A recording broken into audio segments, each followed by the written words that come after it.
Komunikasi sebagai sistem. Komunikasi antar pribadi merupakan komunikasi yang berlangsung antara dua orang atau lebih, karena pada dasarnya manusia membutuhkan interaksi dengan orang lain. Dalam interaksinya dengan masyarakat, manusia akan menyampaikan informasi antar pribadi. Komunikasi antar pribadi mengandung ciri-ciri. Pertama yaitu keterbukaan, di mana kemauan menanggapi dengan senang hati informasi yang diterima di dalam menghadapi hubungan antar pribadi. Selanjutnya yaitu empati, yaitu merasakan apa yang dirasakan orang lain. Selanjutnya yaitu dukungan, yaitu situasi terbuka untuk mendukung komunikasi berlangsung efektif.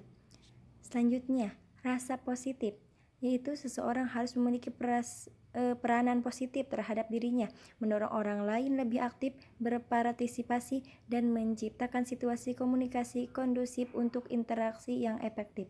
Selanjutnya itu kesetaraan atau kesamaan, yaitu pengakuan secara diam-diam bahwa kedua belah pihak menghargai, berguna dan mempunyai sesuatu yang penting untuk disumbangkan.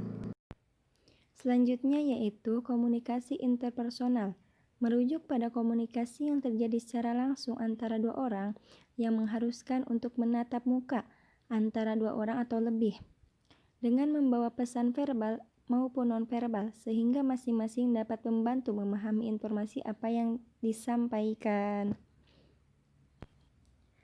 Selanjutnya yaitu sistem.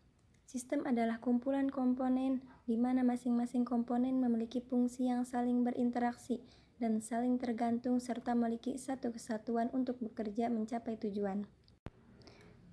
Suatu sistem terdiri dari berbagai komponen untuk saling berinteraksi. Komponen tersebut akan bekerja sama dan akan melakukan suatu sasaran tertentu dan tidak dibatasi hanya pada sistem fisik. Tetapi konsep sistem dapat digunakan pada gejala-gejala yang abstrak, sehingga sistem dapat diinterpretasikan untuk dapat menyatakan semuanya. Sistem dapat diklasifikasikan dari beberapa sudut pandang, di antaranya. Pertama yaitu sistem diklasifikasikan sebagai hasil sistem abstrak dan sistem fisik. Sistem abstrak adalah sistem yang berupa pemikiran atau ide-ide yang tidak tampak secara fisik. Sistem fisik merupakan sistem yang ada secara fisik. Selanjutnya yaitu sistem diklasifikasikan sebagai sistem alamiah dan sistem buatan manusia. Sistem alamiah adalah sistem yang terjadi melalui proses alam, tidak dibuat manusia. Sistem buatan manusia adalah manusia yang melibatkan interaksi antara manusia dengan mesin tersebut dengan human machine system, atau ada yang menyebut dengan man-machine system. Selanjutnya yaitu sistem diklasifikasikan sebagai sistem tertentu dan sistem tak tentu. Sistem tertentu beroperasi dengan tingkah laku yang sudah dapat diprediksi. Sistem tak tentu adalah sistem yang kondisi masa depannya tidak dapat diproduksi karena mengandung unsur probabilitasi. Selanjutnya itu sistem diklasifikasikan sebagai sistem tertutup dan sistem terbuka. Sistem tertutup merupakan sistem yang tidak berhubungan dan tidak terpengaruh dengan lingkungan luarnya. Sistem terbuka adalah sistem yang berhubungan dan terpengaruh dengan lingkungan luarnya. Suatu sistem adalah gabungan dari subsistem di tingkatan yang lebih bawah dan juga merupakan bagian dari suprasistem di tingkatannya yang lebih tinggi. Di sini sistem berada di tengah dari keduanya, yang berarti gabungan dari subsistem akan menjadi sebuah sistem dan gabungan dari sistem-sistem yang ada akan menjadi suprasistem. Terdapat beberapa definisi penting dalam sistem. Pertama, entity. Entity adalah objek sistem yang menjadi pokok perhatian. Kedua, atribut. Atribut adalah sifat yang dimiliki oleh entity. Ketiga yaitu aktivitas. Aktivitas adalah suatu proses yang menyebabkan perubahan dalam sistem yang dapat mengubah atribut bahkan entity.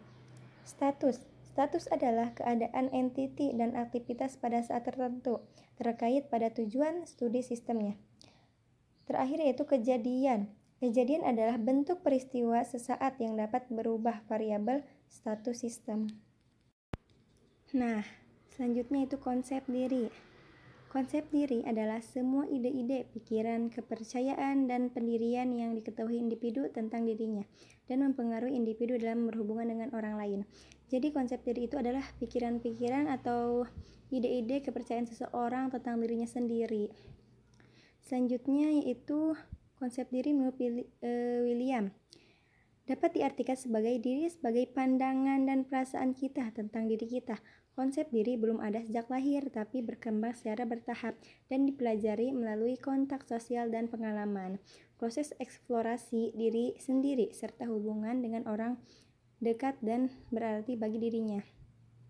Jadi konsep diri itu tidak ada sejak lahir, tapi berkembang gimana pertumbuhan diri kitanya. Selanjutnya yaitu adalah aspek-aspek konsep diri menurut Horlock.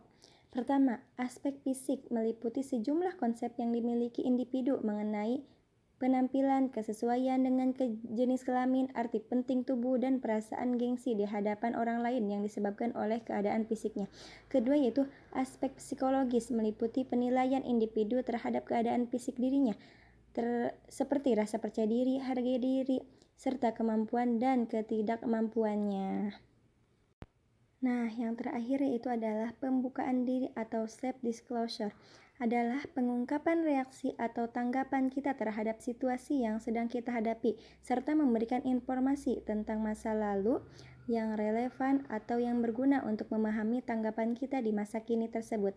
Tanggapan terhadap orang lain atau terhadap kejadian tertentu lebih melibatkan perasaan. Membuka diri berarti membagikan kepada orang lain perasaan kita terhadap sesuatu yang telah dikatakan atau dilakukan, atau perasaan kita terhadap kejadian-kejadian yang baru saja kita saksikan. Nah, selanjutnya adalah self-discourse juga memiliki aspek. Pertama yaitu ketetapan. Ketetapan mengacu pada apakah individu mengungkapkan informasi pribadinya dengan relevan dan untuk peristiwa di mana individu terlibat atau tidak sekarang dan di sini. Selanjutnya yaitu memotivasi. Motivasi berkaitan apa yang menjadi dorongan seseorang untuk mengungkapkan dirinya terhadap orang lain. Dorongan tersebut berasal dari dalam diri maupun dari luar. Selanjutnya itu waktu. Waktu yang digunakan dengan seseorang akan cenderung meningkatkan kemungkinan terjadinya self-discourse. Keempat yaitu keintensifan. Keintensifan seseorang dalam keterbukaan diri tergantung kepada siapa seseorang mengungkapkan diri. Apakah teman dekat, orang tua, teman biasa, orang yang baru dikenal. Selanjutnya itu kedalaman dan keluasan. Terbagi atas dua dimensi, yakni self-disclosure yang di dangkal dan yang di dalam.